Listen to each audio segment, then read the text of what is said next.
ഗബ്രിയോടുള്ള തന്റെ ഇഷ്ടം ആവർത്തിച്ച് പറഞ്ഞ ജാസ്മിൻ താൻ ഗബ്രിയോട് കാണിക്കുന്ന സ്നേഹം പുറത്ത് ആളുകൾ പരിഹസിക്കുകയും പുച്ഛിക്കുകയും ചെയ്യുമെന്നും എന്നാൽ എന്താണ് താൻ ചെയ്ത ഇത്ര വലിയ തെറ്റെന്ന് മനസ്സിലാവുന്നില്ലെന്നും ജാസ്മിൻ പറഞ്ഞു. ബസ്സിൽ വെച്ച് എമിനയോടായിരുന്നു ജാസ്മിൻ മനസ്സ് തുറന്ന് ജാസ്മിന്റെ വാക്കുകൾ സംസാരിച്ചത്.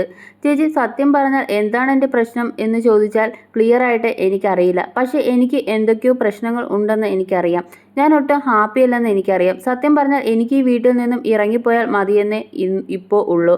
ഇപ്പോൾ ഈ ലാസ്റ്റ് നോമിനേഷൻ മുമ്പ് വരെ എൻ്റെ ഉമ്മ സത്യം ഗബ്രി ഇവിടുന്ന് പോയ ശേഷം ഒരു നോമിനേഷനിലും പോകാൻ ഞാൻ പേടിച്ചിട്ടില്ല. അയ്യോ, ഞാൻ പോകുമല്ലോ എന്നൊരു സാധനവും എനിക്കില്ലായിരുന്നു. എൻ്റെ വീട്ടുകാർ വന്നപ്പോൾ അവർ എന്നോട് പറഞ്ഞ കുറച്ച് കാര്യങ്ങളുണ്ട്. അപ്പോൾ എനിക്ക് തോന്നി ഇവിടെ നിൽക്കണമെന്ന്. വയക്കാട് വന്നതിന് ശേഷം അന്നു തൊട്ട് ഇന്ന് വരെ കുത്തുവാക്കുകൾ മാത്രമേ ഞാൻ കേൾക്കുന്നുള്ളൂ. എന്തിനാണ് ഇത്രയിട്ട് കുത്തുന്നത് എന്ന് ചോദിച്ചാൽ എനിക്ക് അറിയാൻ പാടില്ല. ഇഷ്ടം പോലെ ഞാൻ കേൾക്കുന്നുണ്ട്. പുറത്തുള്ളവർക്ക് ഞാൻ ചെയ്യുന്ന ഒരുപാട് കാര്യങ്ങൾ, തെറ്റുകൾ കാണാൻ പറ്റുന്നുണ്ടാകും. പക്ഷെ എനിക്ക് അറിയില്ല ഞാൻ എന്താണ് ഇത്ര വലിയ തെറ്റ് ചെയ്തതെന്ന്. ഗബ്രി പോയപ്പോൾ എന്നെക്കൊണ്ട് പറ്റുന്നില്ല ചേച്ചി. കാരണം ഞാനിവിടെ വന്നത് തൊട്ട് എനിക്കിവിടെ ഉണ്ടായ കംഫർട്ട് സ്പേസ് അല്ലേ അത്. എനിക്ക് ഒരു ദിവസം കൊണ്ട് തോന്നിയ സ്നേഹമല്ല അവൻ്റെ അടുത്ത്.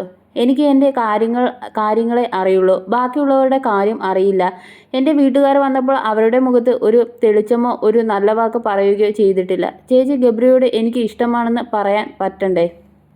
എനിക്കത് പറ്റുന്നില്ല. അത് എന്തുകൊണ്ട് ആണ് ആൾക്കാർക്ക് മനസ്സിലാവുന്നില്ലെന്ന് ചോദിച്ചാൽ അത് എനിക്ക് അറിയില്ല. ഞാൻ ചിന്തിക്കുമ്പോൾ ഈ പയ്യൻ എൻ്റെ കാസ്റ്റ് അല്ല. എനിക്ക് ഗബ്രിയെ ഇഷ്ടമാണ്. പക്ഷെ മറ്റ് പല കാര്യങ്ങൾ വെച്ച് നോക്കുമ്പോൾ നടക്കില്ല. ഈ ഇഷ്ടം പ്രേമത്തിൽ എത്താതെ നോക്കുകയാണ് ഞാൻ. ഒരു പോയിന്റ് എത്തിയപ്പോൾ എനിക്ക് മനസ്സിലായി ഞാൻ എന്നേക്കാൾ കൂടുതൽ പരിഗണിക്കുന്നത് അവനെയാണ്. എന്നെയും ഇവനെയും കൊണ്ട് നിർത്തി ആരെയാണ് രക്ഷിക്കണമെന്ന് ചോദിച്ചാൽ ഞാൻ അവനെ പറയൂ. ഒരു ഘട്ടത്തിൽ ഞാൻ അവനോട് ഇഷ്ടം പറഞ്ഞിട്ടുണ്ട്. പബ്ലിക്കായി തന്നെ പറഞ്ഞിട്ടുണ്ട്. ഇവിടുത്തെ പ്രശ്നം ഇവിടെ മാറി നടക്കാൻ മറ്റ് വഴികളില്ല. അന്നവൻ പോയ ശേഷം ഞാൻ മനസ്സ് തുറന്ന് ഒരു മനുഷ്യനോട് മിണ്ടിയിട്ടില്ല. പുറത്തുനിന്ന് എല്ലാവരും കുറ്റമായിരിക്കും പറയുക, പരിഹാസവുമായിരിക്കും, പുച്ഛമായിരിക്കും. പക്ഷെ ഞാൻ ഗബ്രിയുടെ ഫോട്ടോ നോക്കി സംസാരിക്കുമ്പോൾ ആളുകൾക്ക് എനിക്ക് ഭ്രാന്താണെന്ന് വിചാരിക്കും. പക്ഷെ എനിക്ക് അറിയൂ അതിൻ്റെ ആശ്വാസം എന്താണെന്ന്. അവൻ പോയപ്പോൾ എനിക്ക് മനസ്സിലായ കുറച്ച് കാര്യങ്ങളുണ്ട്.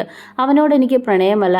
അവൻ ഉണ്ടായിരുന്നപ്പോൾ എനിക്ക് ഇവിടെ ആരൊക്കെ ഉണ്ടെന്നുള്ള തോന്നലായിരുന്നു. പോയപ്പോൾ ലവർ പോയെന്നൊന്നും അല്ല എനിക്ക് തോന്നിയത്. എനിക്ക് ഡിപ്പെൻഡ് ചെയ്യേണ്ട ആൾ പോയി എന്ന് ജാസ്മിൻ പറയുന്നു.